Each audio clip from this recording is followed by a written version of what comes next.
তো আজকের ভিডিওতে দেখাবো কিভাবে আপনারা মোবাইলের মধ্যে রিংটোন সেট করবেন। তো কথা না বাড়িয়ে চলে যাবো আমরা মূল ভিডিওতে। অনেকে মোবাইলের রিংটোন পরিবর্তন করতে চান, মোবাইলের মধ্যে যে রিংটোনটা থাকে সেটা।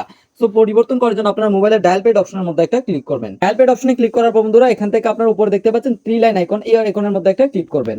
এই থ্রি লাইন আইকনে ক্লিক করার পর এখানে পেয়ে যাবেন সেটিংস অপশন। সেটিংস অপশনের মধ্যে একটা ক্লিক করবেন। সেটিংস অপশনে যাওয়ার পর এরপর বন্ধুরা আপনারা এখানে দেখতে পাচ্ছেন সাউন্ড এন্ড ভাইব্রেশন, এই অপশনটার মধ্যে একটা ক্লিক করবেন। সাউন্ড এন্ড ভাইব্রেশন অপশনে ক্লিক করার পর যখন আপনারা এরকম একটা ইন্টারফেসে আসবেন, দেন আপনারা এখান থেকে রিংটোন অপশনের মধ্যে একটা ক্লিক করবেন। রিংটোন অপশনে ক্লিক করার পর আবারও উপরে রিংটোন অপশনের মধ্যে একটা ক্লিক করবেন। আপনি কোন ক্যাটাগরি সিলেক্ট করতে চাচ্ছেন সেটা আপনি এখান থেকে চুজ করতে পারবেন। যদি আমি ন্যাচারালি ক্লিক করি, ধরেন আপনি এই রিংটোনটাকে দিতে সেট করতে চাচ্ছেন, তাহলে এই আইকনটার মধ্যে একটা ক্লিক করবেন, দেন আপনি এখানে ওকে অপশনের মধ্যে একটা ক্লিক করবেন। তাহলে কিন্তু আপনার রিংটোনটা সেট হয়ে যাবে।